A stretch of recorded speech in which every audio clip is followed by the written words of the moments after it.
All right, welcome everyone to the Student Experience and Engagement Committee. We have 5 items on our agenda today, and we are going to jump right in. So yeah, Representative Barnes, Representative O'Leary. The first item of business is the committee's research on attendance, and like our survey. So essentially, Darren and I have met with the Education Research Collaborative, and they've been willing to partner, and they sent us a lot of specific ideas. So we essentially just need to kind of adjust our focus a little bit at to find something that is like doable for their scope. Um, and we have some of those ideas, but I just wanted to kind of get um people's opinion on if there was a particular variable that you felt like was uh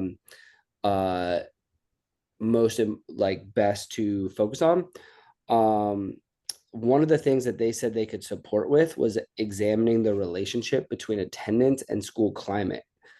So that would be based off of panorama data, and it would be optional for schools to opt in on. But I think if we looked at whether or not students feel like connected to school, that could be something useful for us to figure out. When is the panorama thing? Have they Um, done that already? yeah, schools have I think that it's done it multiple times. Um, but I would imagine maybe that it's going to be coming up at the end of the calendar year. Malik, do you remember when you took that?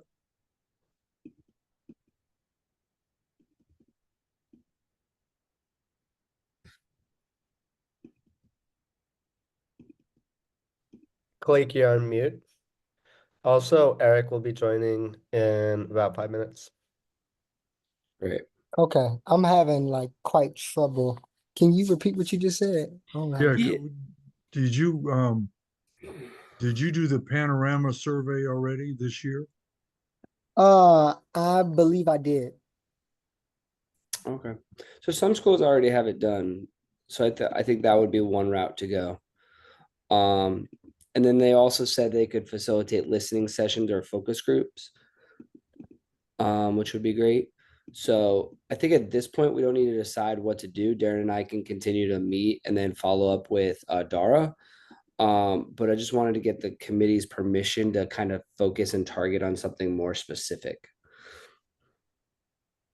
I agree. All right, great. So I want to move us into the resolution that Representative Meyer has kind of been discussing. It's a potential resolution that's been circulated around addressing climate disasters in DC schools. I think that, and she's talked about this numerous times around how there are a lot of different agencies involved in different pieces of climate focus in DC. And so what I want to do is kind of move the resolution to the whole board to be able to talk about at the working session, and then figure out how we can engage some of those agencies, so we can figure out what they're willing to do and what role they think they could play in promoting like a greener, cleaner reality and more prepared reality for DC schools. So we have 3 of us here. Yeah, and I want to just kind of get any discussion before potentially voting the resolution out of committee, to be able to talk about at the working session. Are you talking about the working session next week? Yes. Is it on the agenda? Um, if if it's not, there's still time to, but I think we'd have to vote it out to then put it on the agenda. No, I'm asking because I don't know how, I haven't seen the agenda, so I don't know how many things we have on the agenda for the working session. And and just a quick update, I noted this to our team to put it on the working session Great. agenda. Oh, okay. Great. Fraser, Khalid, do you have any other questions or before we take a vote on moving the What, resolution to the working session?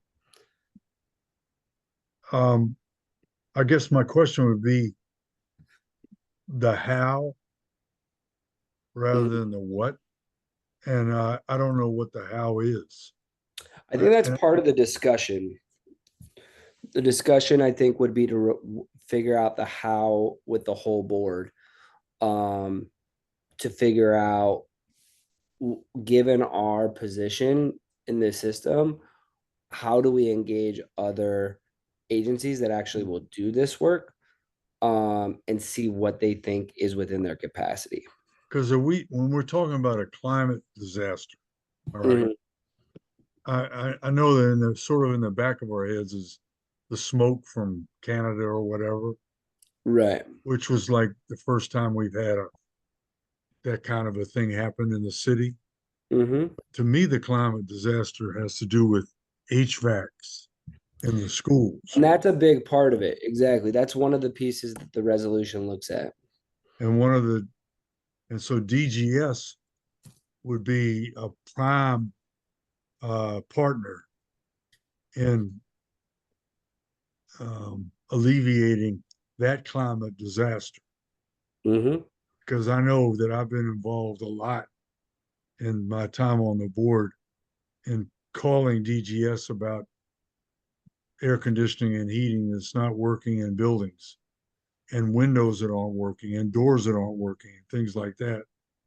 And so that's where my probably the emphasis was with DGS the whole time, even at Cardozo, which still has problems.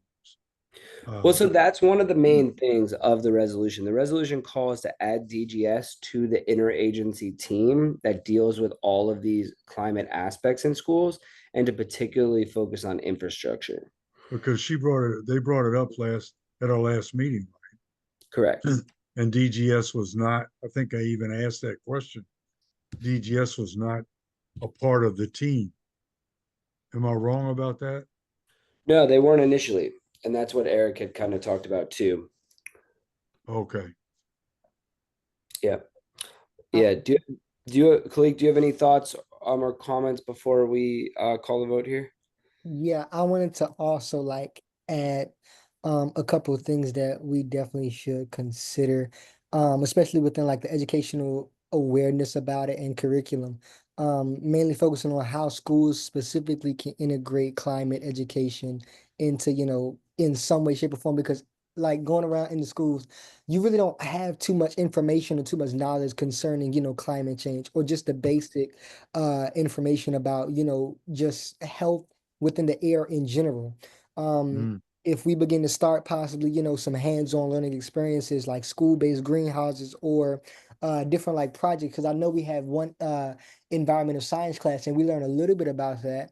We learn a little bit about HVAC, and one thing that I did realize about that is that it is very outdated, which causes, a bunch of concerns, with our health. We're breathing in these, toxic chemicals within the air. So it's definitely a lot we got to consider with this.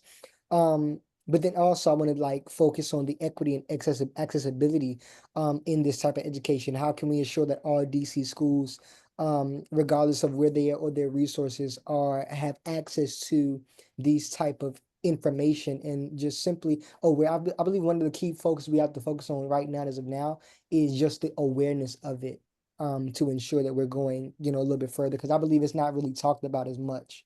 Mhm. I Kathleen, agree with that, and I think we don't have direct overview of curriculum, but we have purview over standards, but we can still advise OSSI on that. Um, so the recommendation that I'd like to make at this point, because there's technically two resolutions here, is to move forward on the HVAC resolution, um, and see kind of what we can direct DGS to look at with regards to monitoring HVACs more closely. And then with regards to the plan and management guide of that, I think we can get Anna's input on when she gets back. But I think there's the curriculum piece needs to be added to one of these resolutions, to make sure that students are learning about, environmental justice topics in the appropriate grades.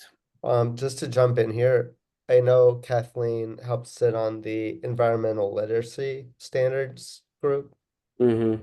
So that might be something where we could, instead of curricula, it would be more standard, recommendations for standards.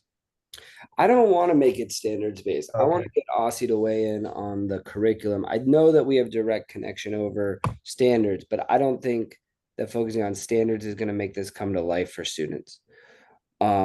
So I think I want to see what actual materials and lessons are being put in front of students. And maybe we can get that put on the agenda for leadership's meeting with Aussie in their upcoming meeting too. Okay, and you said two resolutions? I just want to make sure I'm capturing this Based on correctly. her email, did she send you two as well, Darren, or no? No, I didn't see There was this. just one. Was it combined? I think so. Okay, But I let me could see. double check. I just saw Yeah, this addressing climate disasters. There was something a while back that she mentioned, but I know she I know emailed like before the she the left. term the what Hmm. was I Where? could Yeah, what do you have, Darren? woman. Let me Kalik, while they're doing that, when you mentioned about HVAC systems being outdated, Yes. it's not just systems that are outdated that aren't working. Because we have in Ward 4, almost all of our schools have been renovated and remodeled. And some of them, like Roosevelt's HVAC system, hasn't worked since it was opened up 13 years ago.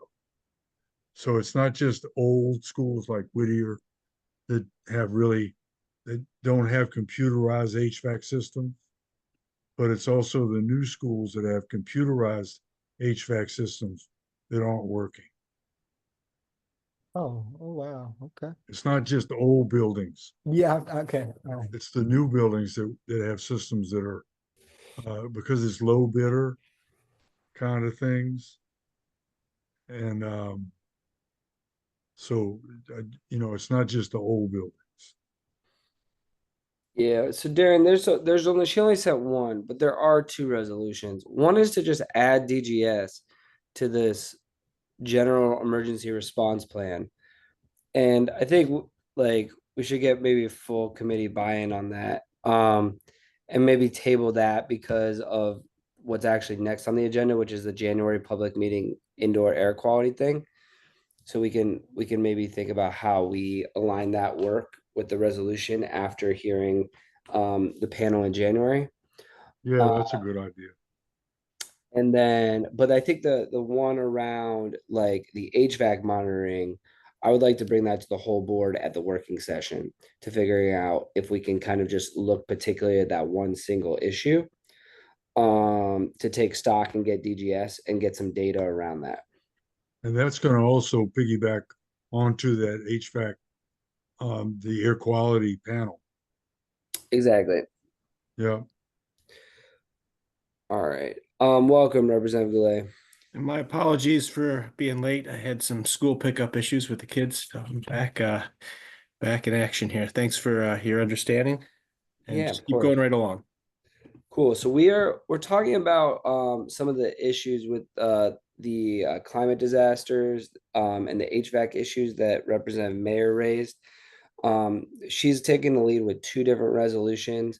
One of them we were just talking about kind of particularly with regards to the emergency management plan and getting DGS involved in that, tabling that until we have the January panel on indoor air quality to see how we can hear from the public on that issue and then add to the resolution that's in the work.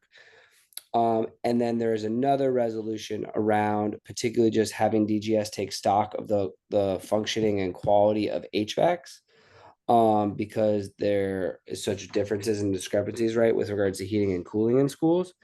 And I was thinking about calling a vote on that right now for us to move that forward to just have the entire board discuss at the upcoming working session. I'd support you on whatever you'd like to do with that. Certainly would support a discussion of the air quality with winter coming up and with some of the testimony we heard from the students about the heating and cooling issues, at at the last public meeting. So I'm on board with that. All right, great. So to keep us moving along, I'd like to call a vote on the resolution from Representative Mayor. Let me this is the HVAC resolution, just to move it forward to the entire board at the upcoming working session. Can I get all in favor? Aye. Aye. And I'm also an aye, and all opposed. All right, so with a vote of 4-0, we can talk about that HVAC resolution. I'm gonna put that in the chat, and we can also update that once Representative Mayor gets back from Rome as well. If I may just have a second on this one, Representative Williams. Yes. Yeah, I think what we would be great. I fully support moving that resolution forward, and I love the leadership you and Representative Mayor are taking on the climate disaster issue. Yeah, Mhm. I'm trying to do some work on getting rid of trailers. For a couple of reasons. One is, I don't think they should be used as permanent educational space, but also I think the air quality in some of them is bad. I think they're musty, and it's just not an appropriate long-term solution to it. So we've got kind of three different issues, all facilities related. I think that it's good to have separate resolutions on them, but what we may want to do is when the new council period starts, is come Mhm. together with some comprehensive legislation that might go then to Janice Lewis George's committee, if she's the chair of that committee in the new council period, that could kind of tackle all three issues together, but maybe do the resolutions separately. So I like your idea on this, and I'm fully supportive of all of it, and just would love to partner with you on it from the trailers angle as well. Yeah, absolutely. And I think that's, forward thinking with regards to how we can actually put this in action and collaborate with the council in the new year. And to just be clear about what we're recommending on an issue by issue basis. So thank you for that, Representative Goulet. Okay, so we have two other issues of business today. The first is just a quick update on the voter registration. So we have been able to get data from the Board of Elections around high school, particularly around young adults ages 18 to 24. Now, I realize that that is outside of just the K-12 education system. That is how the League of Women Voters wrote the first request for data with the Board of Elections. The good news here is that they were responsive and they gave us all this data, and we now know and are clear about the process for getting data from the Board of Elections. I would now like to recommend that this committee continues to work with the League of Women Voters to make a new request, because that data was requested after that data was requested before the election, to make a new request after now that the election is over, to just focus on 18-year-olds and to just look at what percentage of students 18 who are in school have not only registered but also voted in the past election, so we can get a baseline data for students in the K-12 system. Does that make sense to folks? Does anyone have any Yeah. recommendations on that? It's good. I'd like to see that. Great. And then Khalid, did you want to weigh in on that? Yeah, I'm sorry. So just real quick, dealing with that in general. I wanted to add on because we talked about this a little bit in the student advisory committee meeting, as far as the students being what is it, politically engaged and civically aware of what's happening. But we noticed that a lot of them aren't really fully aware of what's going on and what's happening. Luckily, majority of them, they kind of were, but it's really not being brought about or understood, as far as, anything civically or, politically inclined. They're not really understanding or learning anything about that. So before I really want to get down to how can we ensure that those who are 18 in school, we're ensuring that we're promoting it, youth to go out here and vote. What my school did is we held a voter registration workshop within the school to try to get, those who were eligible to either register, and those who were able to vote, try to get them to vote. On election day, what we did is we also went out to the polls to those who were able to vote. We made sure that they vote. So I believe that one of the key things that we have to ensure that we're pushing them, we're motivating them, because we can just sit up here and say, hey, let's vote, let's do it, but a lot of them possibly will not do it. And most of the time they don't even know specifically who they're voting for, and it'll kind of really mess it up. So they're not voting for the right reason, and I want to ensure that we're getting that attack.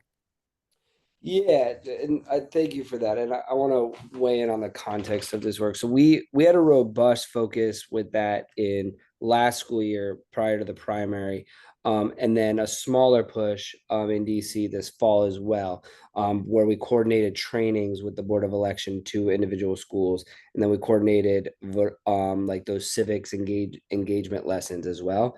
And we need to keep doing that.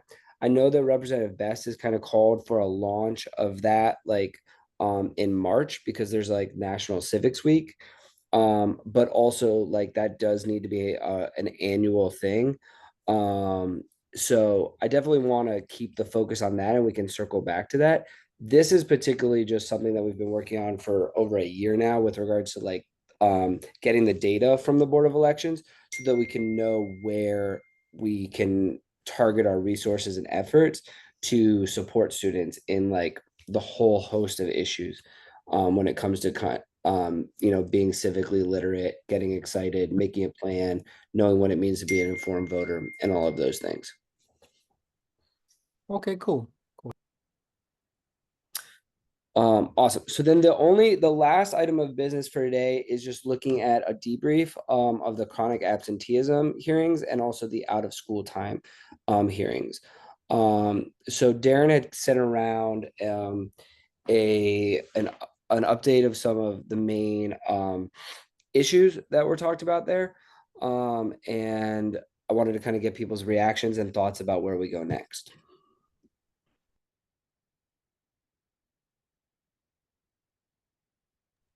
I'd be glad to start if you'd like, Representative Williams.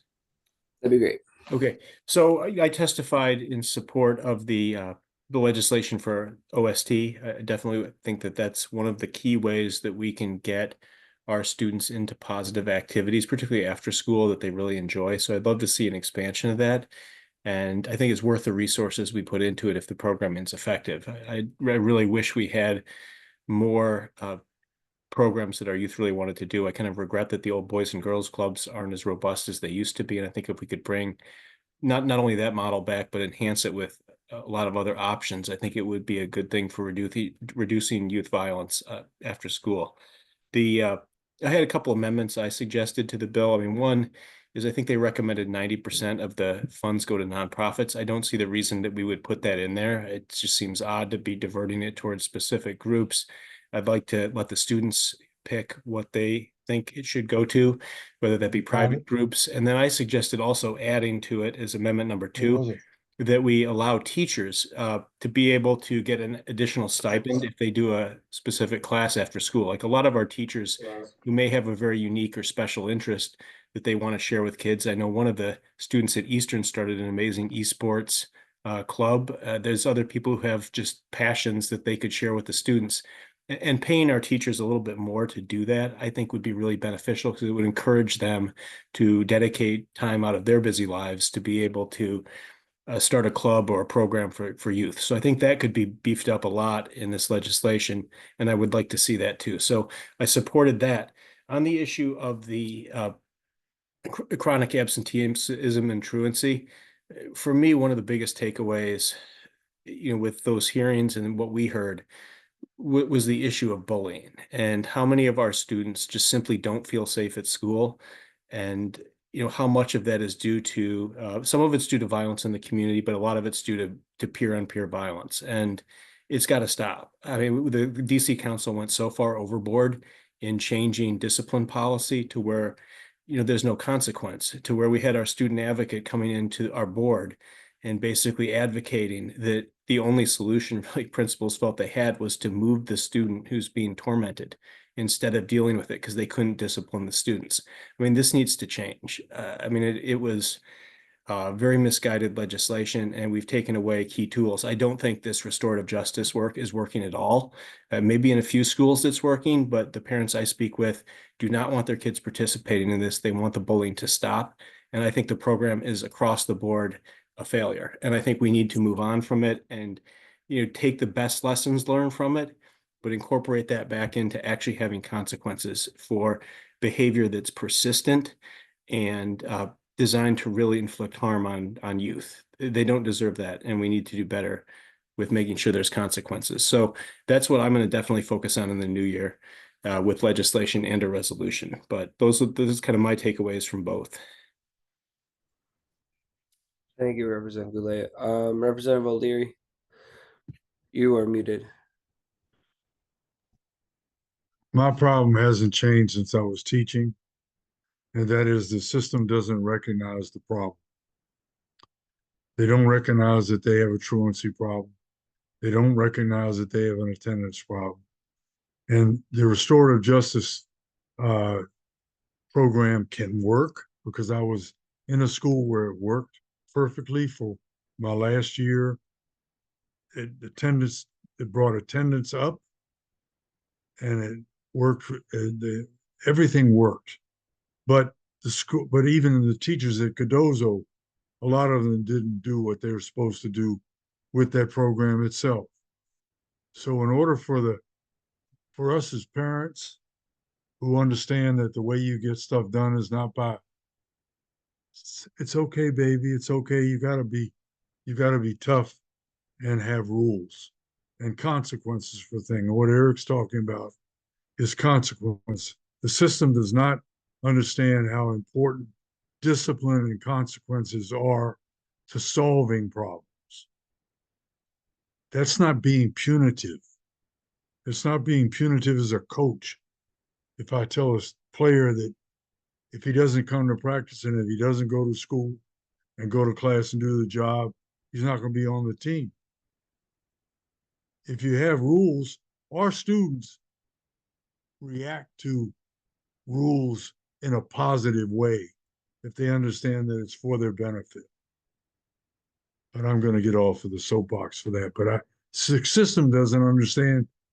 I mean, when OSSI came out with the report card last year, and the truancy and attendance figures were critical, all the high schools in the city had over 30% chronic attendance problems, all of them. And maybe Walls and Wilson, Walls, not Wilson, Walls and Banneker were had the least problems in attendance, and they were still low. But the system didn't even act like that was an emergency. We're in an emergency situation. You've got students in the schools right now who already have failed for the year. Why would they want to come to school? The system sets up the rules so that they have already failed for the year. All right. Representative Barge, do you want to weigh in on either of these topics? Yes. Even to add on to what Representative O'Leary said, I do want to add on that they don't it's more so oftentimes what you see is that you realize that the attendance oftentimes reflect the grades as well. So if we look at the attendance, we see that it could be very low as well. But then also we look at the grades, that's definitely a reflection of the attendance. We see that a lot of students who do miss a lot of days of school, they oftentimes are failing. But then not only that, but it's serious issue that not only impacts our education now, but it also impacts, future. For many of us, there is a distinct reason behind why it's so complex and why it's so heavy that we're missing a lot of school. There's family issues, there are health issues, there are even like problems, lack of transportation. So because of this, we just, we won't show up. And what the school does is it's a lack of care. It's a lack of tapping into youth mental health because we don't see whenever kids miss school, oftentimes it's instantly put on parents or instantly put on, just it's a penalty. But we're not really tapping into the students as, oh, why are they missing school? Is there a reason? Are they okay? We instantly penalize them rather than, assisting them and help them and get back on the right track. And then when these students do miss school, when they come back to school, they're behind on their grades, which oftentimes, it's a win-lose situation here. So if the education system, I would say, like, just more so assist the young people and assist the household, because we're not aware of what's happening and not aware of why they're missing so much school. So yeah. Thank you. Thank you. Yeah, I think to me right now, and Representative Glay, we talked about this at the beginning. Darren and I met with the Education Research Collaborative, and they've been willing to kind of partner with us on figuring out how we can find some useful information to kind of get at what Khalik was talking about with why students aren't attending school, and being able to also potentially map the school culture data with school attendance data. So we're gonna follow up with that. Essentially, the way that we have our survey right now is a little too large for the scope that they could take on. So we want to try and narrow it a little bit to be able to find a meaningful way to move forward with this information. So Darren and I are going to meet again on that. And then we will follow up with the committee to figure out where we want to go with that focus, because they have a lot of researchers and have a strong bank of researchers that can really help get this information quicker. The last thing that we have to do right now is just decide on if or when we want to meet in December. So we our public meeting and our working session are the first 2 Wednesdays. I wanted to kind of like just throw out the question to folks as to what makes the most sense. If we should meet, if so, when, if not, can we continue to move this work forward, via email, and then to start, we will miss Representative Leary being with us in January, but recognize that there will be potentially new membership on the committee. Thoughts on what makes most sense for a December meeting?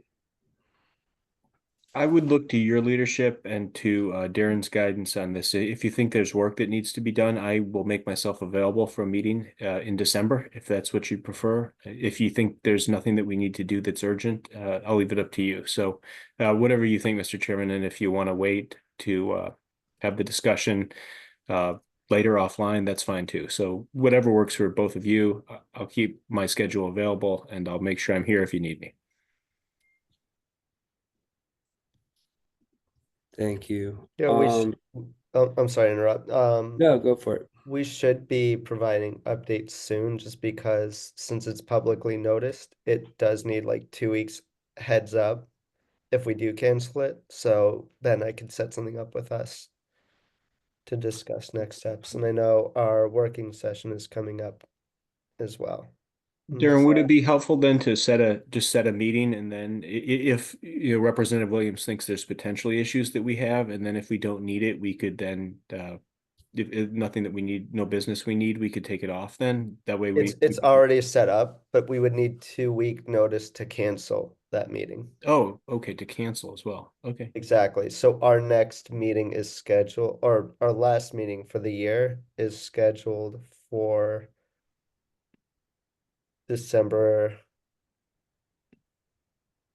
20,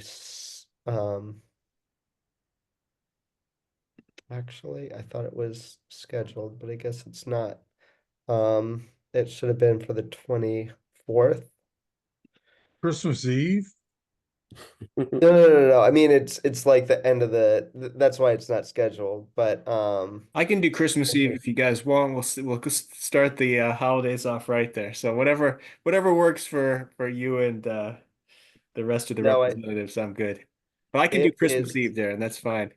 I thought it was scheduled. I guess it's not. So really, I would just have to check with with my team and just make sure it's not publicly noticed. But yeah, it's not, we don't have anything on our calendar for that.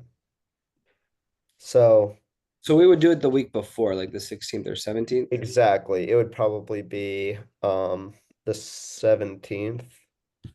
Hmm. Um, I mean, I can't do the but 17th for sure, because that's the when whole- my AP reunion is. And the 16th is, I can't do it because that's my, what is that thing called, Darren? the new member orientation is going, there's No, not, actually a few things going on. Wait, I'm no, sorry. it's the swan song for Fraser O'Leary. Oh, I don't the know what it's called. ceremonial resolution for Yeah, um yeah, there's actually a lot going on that Tuesday, so it would have to be the 16th.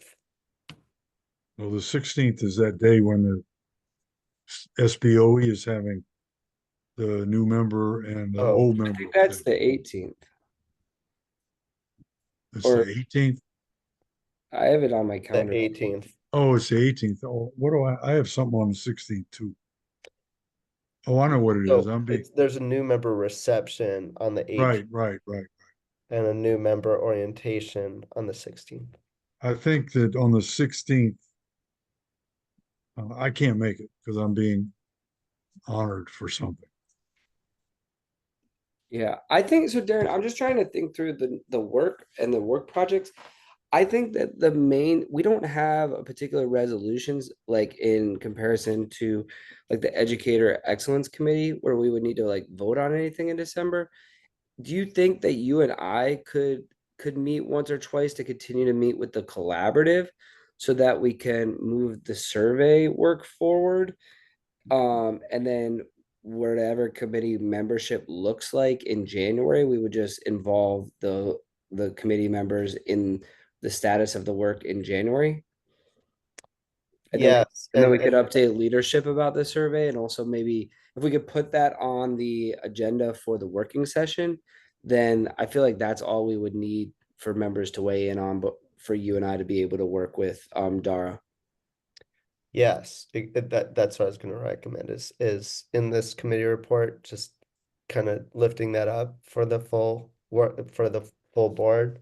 Yeah. Another thing is if we don't meet in December and perhaps also in January, since we'll have new members just coming in, and with the restructuring of committees, just taking that into consideration as well for Hmm. what that might look like for the research and just potential check-ins with the Education Research Collaborative, like what that might mean.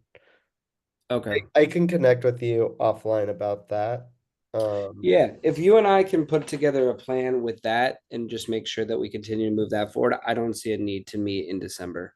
Okay. Are other members okay with that decision? The Works for only me. other Yeah, absolutely. Okay. The only other follow-up item that I think the committee could help with is Mhm. just thinking through potential panelists for the indoor air quality panel in January.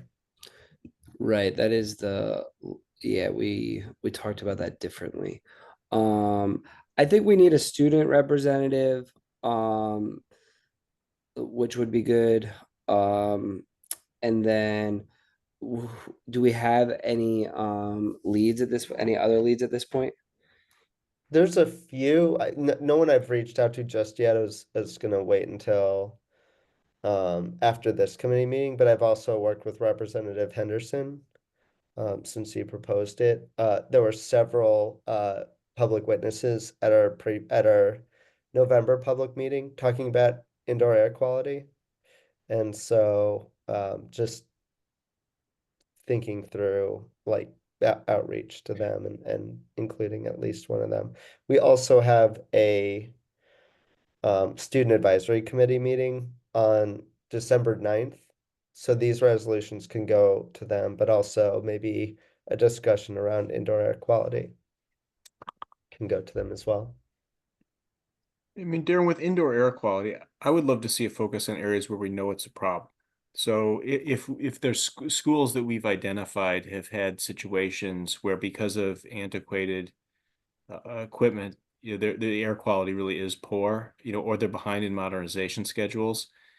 I'd like to focus on those so we could really energize the repair and renovation of those schools, because I mean anything should have passed a phase 1 modernization by now. So if we haven't even gotten to that stage in some of the schools, we need to move expeditiously on it. But I think a real focus on getting all the schools up to an acceptable standard is good versus just kind of general air quality improvements. Like actually try to get something out of this that we can give to DGS and say, here's what you need to get done. So I guess my preference would be trying to focus on schools where we really have identified problems versus just generally speaking about air purification or things of that nature, because I don't think that will be as useful because we're not going to likely have actionable steps from it. So that's just a thought on it. But I don't know how we get the list of the bottom tier schools in terms of air quality, if such a list exists.